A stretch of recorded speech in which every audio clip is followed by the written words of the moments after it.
Welcome to the Bleep Bulimia podcast with guest Debora Wayne, founder and CEO of the International Chronic Pain Institute. Hi, everyone. I am Lorianne. I am the host of Bleep Bulimia, and I am so pleased today to have Debora Wayne with me. She is the founder and CEO of the International Chronic Pain Institute. The reason why I wanted Debora to come on here is because what really inspired me to ask her to be a guest is because she has high speed healing, and I want to know more about that. So Debora, thank you so much for coming here and being a guest. And can you please tell us a little bit about your background, and then let's move forward with why I asked you to be here. Absolutely. Thank you so much for having me. And hello, everyone. It's really a pleasure and honor to be here and to talk about this important subject. A little about me is that I personally have been through a bulimia, anorexia experience many, many years ago. And that's actually was part of my turning point and helped me to end up doing the work that I do today.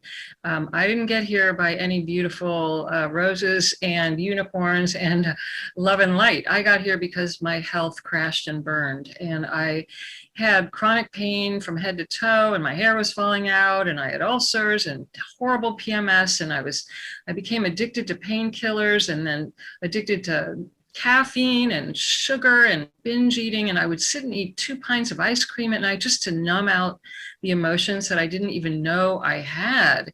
And I went on like this for 14 years. And one morning, this is over 30 years ago now, I woke up one morning and I was just flat lying on the floor of my closet, and I couldn't get dressed and I couldn't go to work. And I couldn't stop crying, and I was having suicidal thoughts. And I knew there was a bottle of pills in my drawer, and I could just, I was going through the motions in my head of ending it. And the ironic thing is, if you had seen me, Lorianne, from outside looking in, I had a beautiful life. I had a big, beautiful home, a handsome husband, a new BMW in the garage, money in the bank, a great career, like nobody knew.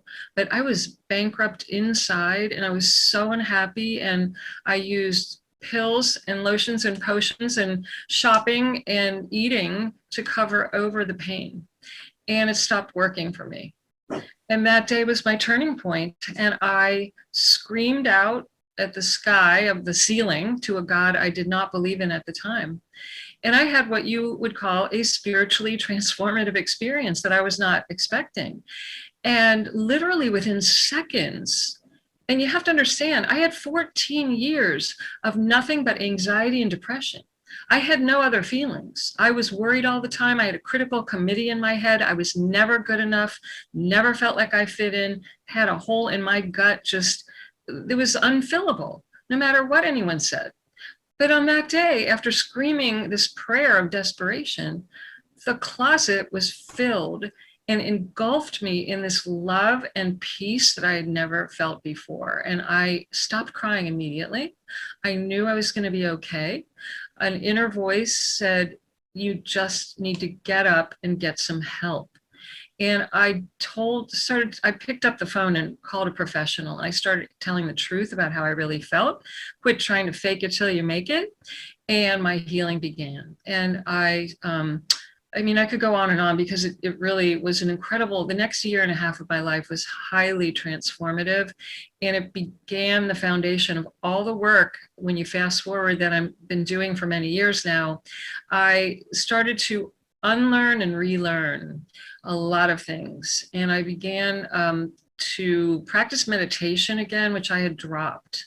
And in meditation, I had a series of experiences that revealed to me that everything is energy and everything's vibrating, and it's constantly changing, and I wasn't stuck like I thought I was. And that I started to become aware of life force energy that was flowing through my body and through my hands, and that this was going to be used for first healing me and then other people. Now, I didn't just go jumping for joy and telling everyone, because I thought they would lock me up if I started sharing this, right? And I come from a medical family, so they're all about show me the data. I had no data. I was hearing an inner voice, okay? And I trusted it, and I knew it was real beyond shadow of a doubt. And so a lot of things transpired. I won't go into the whole long story, but basically I went back to school. I stacked on a bunch of degrees. I tiptoed around this energy healing for quite a few years until I worked out my own fears and doubts and started to, and healed myself, and then started to work with other people and had enough data, enough proof for me to feel confident to go out in public and say, you know, you have to know about this. And that was the birth of the high-speed healing. And I've since then worked with literally hundreds of thousands of people. Yes, virtually. I started out with a physical office, but about 6-7 years ago, I closed my office. I started working virtually long before the pandemic hit. And I have worked with people in 160 countries that I've never met. Some of them I've never spoken to. And I help people really get their lives back on track and completely regenerate their thinking, their emotions, and their energy field. And we'll talk more about that, I'm sure. I know you have questions about that high-speed healing method, but this is transformative. And I've watched people who have been told, there's nothing we can do for you. You are going to die. You're going to live like this the rest of your life. You're going to need to learn to manage and cope with this pain or this problem or this issue or live on drugs. And I've helped those people. Those are my people.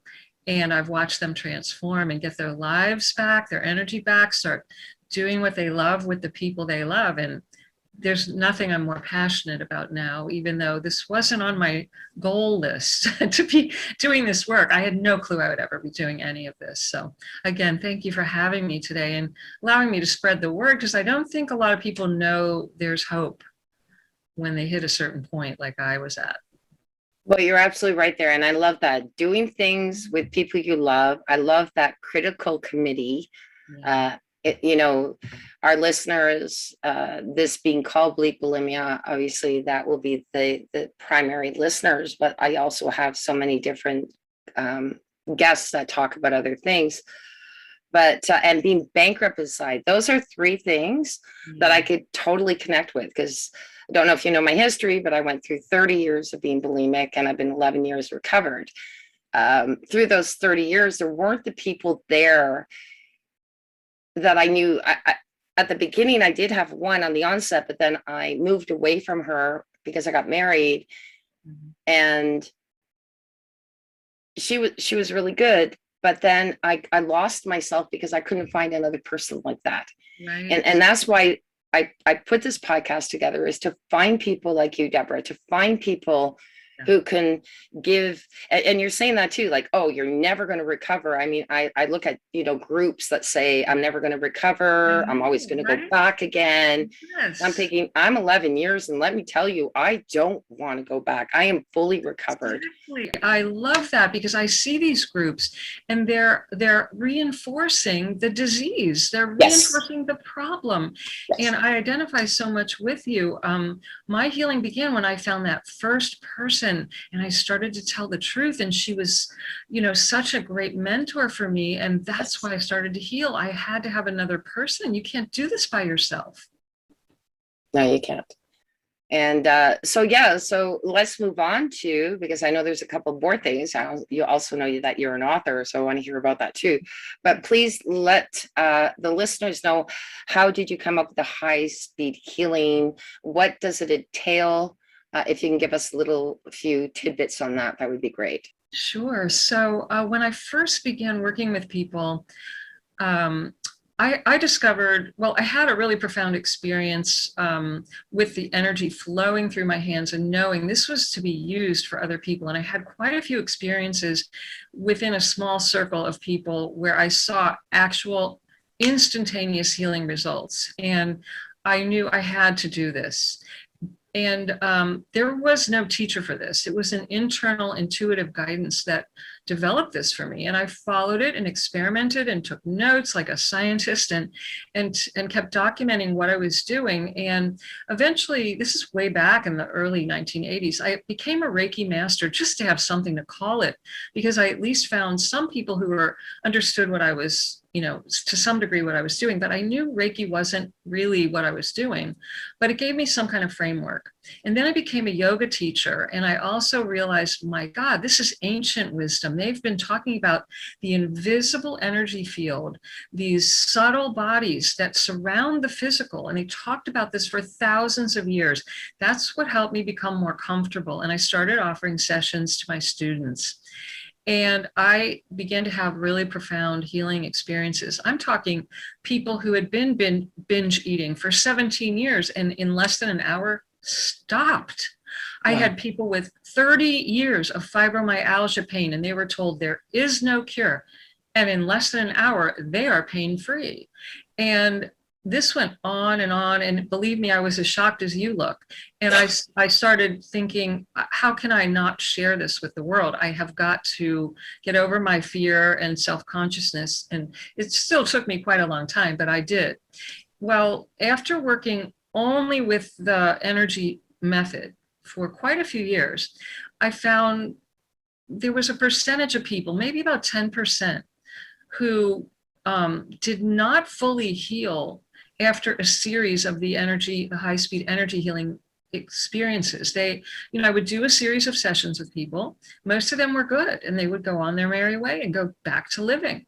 But even, sometimes it would be a month later or a year later. It was different amounts of time. They would call and say, the pain is back, or the issue is back. What do you think it is? And I would have a conversation with them. And in every single case, I discovered it was either a false idea or habit of thinking or belief that they were having that they didn't know about that was contributing to the pattern that they're trying to get rid of, or they had emotions that were buried and suppressed and repressed and denied. And this was a huge contributor to the pain, the patterns, and the symptoms that were coming back. So in every case I saw this and I went, oh my God, I have to help everyone understand how powerful the mind and the emotions are, and that they are affecting the physical body. It's when I started to form my pain-free living program, and that became part of the whole high-speed healing method. So now what I do is I try to really encourage everyone to learn specific tools. I take them step by step through a process where they learn to find and release damaging thoughts and damaging destructive emotions that they're not usually aware are contributing to the problem and the pattern and the pain and the symptoms. And then I do the work still in the energy field, which speeds up the entire process. And also what's so great about it is it helps bring up what's in their unconscious mind that could take years of talking to dig that out. And they may not, never remember. Somebody's imprints, I call them, the disturbances, come from childhood, even from in the womb. We can take on the emotional climate of the mother. We can take on the patterns, the habits of the environment we're soaking in, literally in the womb or in our early childhood in those first 8 or 9 years. And people don't remember those things. They don't remember it, but it comes up. I can find it in the energy field. So I help those 3 areas, the mind, the emotions, and the energy field. And what I found was when people are willing to look deeply in those 3 areas, there's nowhere else to look. So if they're willing and teachable, they can heal. And it's just been remarkable ever since I really discovered this and started enforcing it and, really encouraging people to go deeper than just letting me do the work for them in the energy field alone. That's absolutely wonderful. And you're absolutely right. There are things that we forget as children. Right. I have an incredibly great, what my ex-husband used to say, remembery. I love that word. I know it's a memory, but it's a remembery. So it's like remember my thought. And I can't say that there was really anything that I took in. I had to make the choice of how I related to it. But I know that there's a lot of people who have gone through a lot more trauma than I ever have in my life. Yes. And that's where it gets really buried, is as you know, that's where the more the trauma, the deeper it goes, right? Absolutely. And I love working with trauma because, again, with the high-speed energy healing, I've never seen in anything I've studied or practiced or experienced, I've never seen a healing modality that brings the trauma up and out as rapidly as this, and I work with people with severe trauma. I mean, it's painful to listen to the stories. That's how traumatic it is. But I watch them transform. Sometimes within a week, they're unrecognizable, and they're not spending 10 years talking about it or reliving it, or it's not re-triggering it. They may have an emotional release, and some people literally observe the trauma coming up and don't even go through the emotions of it again, which is very exciting. The people that need to feel something and learn that their feelings will not devastate them, they will feel. They'll learn they don't have to be afraid to feel. And then they're not afraid to live life, because as I'm sure you know, with trauma, what people end up doing is pulling back and isolating, and they're afraid to take risks and get into relationships. They don't trust, they don't talk, they don't tell, and the world becomes very, very small, and that's not living. Now, I had a question for you. Speaking of talking, I know that, having been in this world and coaching people, but this is why I'm so fascinated by the like I said, your high speed healing. There are some people though that do talk a lot, but then they lose their friends. Yes. Do you understand that? So one of my clients said to me, she goes, well, I'm losing my friends. Yes.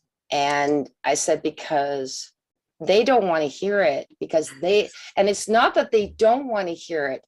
They don't know. And I bet you can finish my sentence.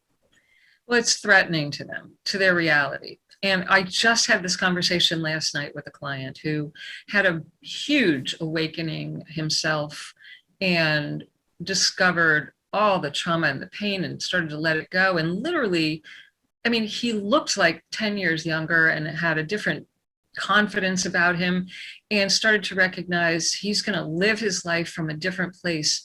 And he said, what is going on, Deborah? All the people around me are dropping like flies. I haven't even said a word, but I'm too positive for them now. And what happens is we literally we live in a vibrational universe. And when our mind changes, when our emotions come up and we more freely express them instead of pretending to be somebody or being inauthentic or saying yes when we mean no, or just being polite or stuffing who we really are, we're not really fully expressing our true nature, our true vibration. And when we start expressing that, even people who, like you said, they're not aware, they're not purposely doing anything, to judge you, but they are living in a box that makes them feel very safe and comfortable. And if somebody steps outside that reality, they can't handle it. They're not ready to handle it. They don't have the desire or the tools or the pain or the symptoms to force them to have a wake-up call like I did, like your clients do, and like you did.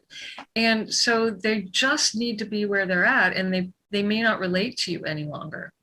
And some people will know, and they will know that you are different now, and they won't like it. They will lose control over you. They like you better the way you were, and they will either try to pull you back down to their vibrational level, their mental understanding, their mindset, or they will sometimes get in your face and become angry and loud and bullying even, and threatening. And if they see they can't control you, they will either change or they will drop out of your life. And, we have to learn to let people go. We have to learn, this is part of our spiritual evolution, that not everyone's going to grow at the same rate. My whole life changed. Now, that's not true for everyone, but in my case, everything changed in my life. The career, the husband, the house, everything changed. My understanding about myself. But you know what happened in that process? I found myself. I had lost myself. I'm not sure I ever knew myself until everything changed. So there's two sides of that. So you're saying that when somebody finds themselves, that's great, but also when somebody is struggling through their so in this particular case, I'm going to talk about bulimia. And then they've got a friend that they have as a confidant, or or a couple of friends that have confidants, and all of a sudden they're saying, I'm losing my friends Yeah. because they're talking too much about it. Like, this is why I bring, my guests on like you, Deborah, is because what that person has to understand, that's too much for her friend, It is. They don't have the right? tools to deal with the emotions or the Thank you. complexity. They don't relate to it. And so, they can listen for a little while, but then they literally draw a blank. They don't have a clue what's going to be helpful for you. They can even say, you're dragging me down. Don't be negative, which is very important that you don't buy into that, because you need to recover and you need to talk about it, but with appropriate people, right? And your friends can't be your therapists. And that's why you have to find the right support with people who do understand and can help you. Our friends can't be that for us a lot of the times. No, and we shouldn't put that on them. I mean, I know what I did. I'm not gonna lie, but then they start to shut me off. So then I start to lie, Yes. right? Say, oh, I'm okay, I'm recovered. And then I start to hide and Right. lie, which was Right. against my values. Yes. So really just find help. And that's what I'm really pushing towards. Couple of other things. You did a whole bunch of stuff. Like, you were a dancer, you were like, I mean, I was amazed by your biomes, and they're going, wow, I thought I did everything that I wanted to do, but I'm going, wow, you're pretty impressive. Tell us a little bit about your background growing up a little bit, and then let's move on to your book. Okay, great. Yeah, no, in fact, it's interesting you brought that up, because I can see, look, in hindsight, my dance career shaped my mindset to be constantly focused on trying to be the perfect weight, which fed into my bulimia and anorexia.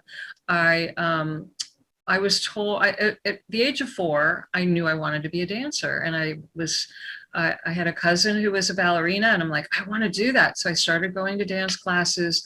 I did show signs of talent, but I had a very strict Russian ballet teacher who said, you will never be a dancer. You're too short. Your feet are too big. Your neck is not long enough. You don't look the part, and started to make me feel really uncomfortable about my body.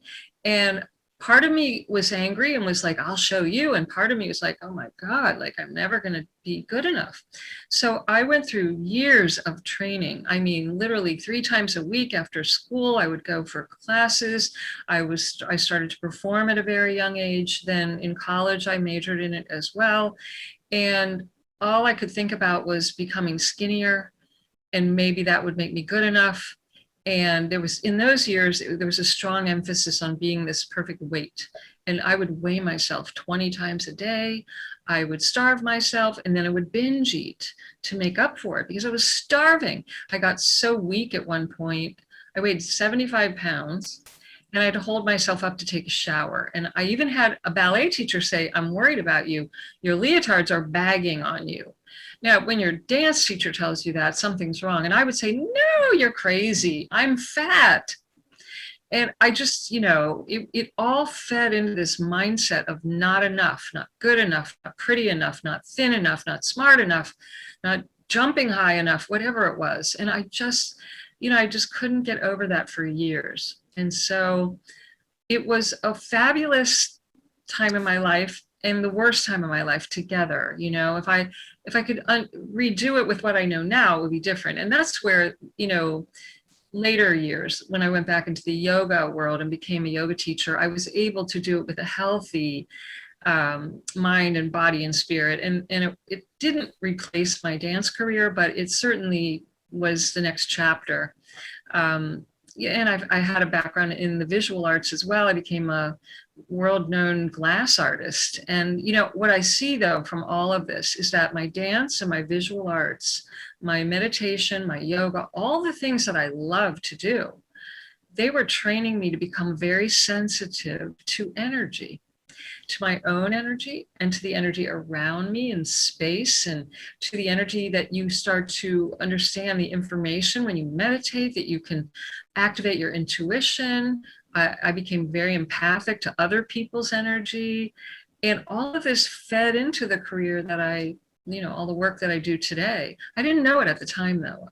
And it's funny, the way you describe, you've done so much. People would say to me, what are you doing now, Deborah? Because I was always doing something new. And they were like, most people I knew did the same thing for 30 years, day in and day out. I've never been made that way. I wonder if there's some sort of correlation with that, because there's a lot of people who get, you know, itchy about doing something else. I mean, I can't tell you how many different, industries I've been in and different loves I've had and passions I've had. Yeah. I don't know, that'd be an interesting, what you say, talk about data, whether that's intrinsic to the person that needs healing, because Yeah. are we looking for something? But everything that we do is passionate, though, I would imagine. Like Deborah, everything you did was, everything I did was, Yeah. but it was almost, maybe, is there an accomplishment, fulfillment, closure kind of thing? Maybe that comes into that. Totally. When I was done with something, I knew I was done and I had to move on. It wasn't really, it didn't feel like a choice or a conscious goal. It was just one thing led me to the next chapter of my life. And, it's interesting. There are some tests, and I think that there really are certain personality types that are more creator types that like to build something from nothing. And that's what energy healing is. And that's what art is. And that's what healing in general is. And it's not for everybody. It would, for some people, it would just terrify them to live the way we do, and they need more consistency. And thank goodness there are people who can steadily do the same thing day in and day out, but that would kill me if I had to do the same thing every day, all day. So, it's just different DNA codes that make us up. I really like that. It would kill me too. So that's Yeah. awesome. Tell us about your book, please. Really like to know Sure. more about that. I wrote a book along the way called Why Do I Still Hurt? Rapid Relief for Chronic Pain, Depression, Anxiety, Trauma, and More. And I wrote this book for those people who would call me and say, why do I still hurt? Why is the pain back? Why is the binge eating back? Why do I, can't sleep or have migraines? Like, what's wrong, Deborah? It was gone and now it's back. And it is a book, but it's also a workbook to start your healing process. And it's going to help you go deeper with the conversation that we're having here today, so that you can start to look at the hidden reasons that always lie at the root, and they're hidden from view. They don't show up on diagnostic tests. You may not be consciously aware of these hidden reasons, because what most people are doing, as I'm sure you know, Lorianne, is they're looking at the symptoms and they're saying, let's just get rid of this symptom and then I'll be happy, or I'll feel better, or I'll lose weight, or I'll stop eating. But you have to go deeper. So the book describes what's hidden from your view. And I would love to give everyone a free copy, of a digital copy that you can download to any device. Now, if you want a copy that you can dog ear and underline like I do, you will have to go to Amazon. But otherwise, if you go to my website, you can, actually, I'll give you a special link that we can tell them here. Absolutely. And or on the website, but they can download a digital version to any device today. And so if listeners will go to internationalcpi.com/gift, GIFT, you will be able to get this as a gift. And I'd love to hear from you. Any questions you have, any discoveries, any changes, any success stories, just reach out over email. I always would love to hear and know what happens as a result of the book. I love when people write to me about it. That's beautiful. And to my listeners, please, if there are exercises in the book, if you can actually either print it out or purchase it on Amazon, it does make a difference when you're doing the exercises. I know this. I'm really big on that, because when you write something down, it embeds itself more into your brain. So I think it's fantastic. And I would love for people to know where to find you, how to get a hold of you. I would imagine that you have programs that people go through that you can offer them. So where would they find you, Deborah? You can find me at internationalcpi.com, and you'll find the services that are offered there. There's something for everyone. I take a handful of urgent clients one-on-one. I have an introductory session if you're not sure, but you're intrigued and you want to explore this deeper, and you want my eyes and ears and intuition on you. I also have a group program, and I also have a teaching platform where you can come for a month or come for 2 years, and you can come and go as you like, and just explore deeper all of this interesting area of energy healing and the hidden reasons. There's just something for everyone at every budget as well. So please feel free to reach out with any questions you have, and you'll see the programs and the services on the website. That's beautiful. And I do want to also say to my listeners, I know the word we're talking about bulimia is for men and women. Yes. I know that I say bleep bulimia, bleep midlife bulimia as well, because midlife, I think they have shame in coming out and chatting. Please do not have shame. Come out, get some help. And I love that it's less intimidating if they want to just go on, check what's going out, and what can be done. And I seriously appreciate your time right now, because and the other thing too that I do know that can happen to a lot of women is fibromyalgia. I have a sister who struggled through it. I've got a neighbor who did. Don't discount it, but if you can help with that, that's really big.